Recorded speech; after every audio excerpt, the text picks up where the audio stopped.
ஸல்லல்லாஹு அலைஹி வஸல்லமுடைய காலத்துல ஒரு தொழாத முஸ்லீம் கிடையாது. தொழாத ஒரு முஸ்லீம் கிடையாது. அப்படி இருந்திருந்தா சஹாபாக்கள் கழுத்தை வெட்டி இருப்பாங்க. ஸல்லல்லாஹு அலைஹி வஸல்லம் என்ன சொன்னாங்க? பள்ளிக்கு வராதவண்ட ஊட்ட நெருப்பு வச்சு பத்த வைக்கின்ற மனசு சொல்லுதுன்னு சொன்னாங்க. தொழாதவண்ட வீட்டு அல்ல, பள்ளிக்கு ஜமாத்தா வராதவனுடைய வீட்டு. யோசிச்சு பாருங்க. ஜைனப் ரலியல்லாஹு அன்ஹா கேட்டாங்க, யா ரசூலல்லாஹ், நாங்க உலகத்தில் அல்லாஹ் அழிவை உண்டாக்கும் போது, அழிவு வரும்போது நல்லவர்களும் அழிவோமா? ஸல்லல்லாஹு அலைஹி வஸல்லம் என்ன தெரியுமா சொன்னாங்க? நாம் இதா கதுரல் கபஸ், ஜைனப், பாவம் அதிகரித்தால் நல்லவர்களையும் சேர்த்துத்தான் அல்லாஹ் அழிப்பான்.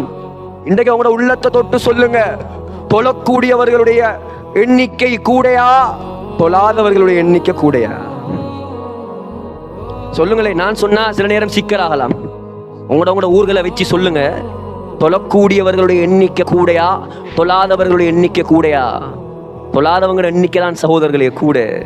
சுபகுக்கு ஒரு சஃபு, 4 பேர் 5 பேர். ஜும்மாவுக்கு வரக்கூடிய சமூகம் தொழுகைக்கு வந்தால் எவ்வளவு பரக்கத்து இறக்குவான் அல்லாஹ் இந்த ஊர்ல. நன்றி இல்லையா கொஞ்சமாவது? பிறக்கும் போது என்னத்தை கொண்டாந்தாய்? உடுக்க உடுப்பு இருந்துச்சா? பணம், காசு, ஆரோக்கியம், மனைவி, கணவன், சொத்து, செல்வம், பிள்ளை, சாப்பாடு, தண்ணி எல்லாத்தையும் தந்தவன்.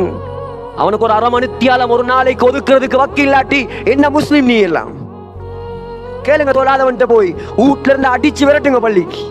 தரித்திரியம் சகோதரர்களே, தரித்திரியம். இன்னைக்கு இந்த உம்மத்துக்கு இவ்வளவு அடி, இவ்வளவு நாசம், இவ்வளவு அழிவு, இவ்வளவு கேவலம். ஏன்? படைச்சவனை தொழுகிறதுக்கே விருப்பம் இல்லை. நான் கேட்கிறேன், பள்ளிவாசல் ஹோட்டலை விட மோசமா?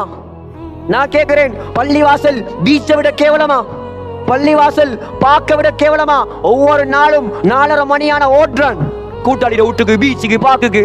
அதை விட கேவலமான அல்லாஹ்ட பள்ளி? அதை விட கேவலமா அல்லாஹ்ட பள்ளி? படைச்சவனுக்கு நேரம் கொடுக்கறதுக்கு வக்கில்லையா? எப்படி நமக்கு அல்லாஹ்வுடைய உதவி இறங்குற?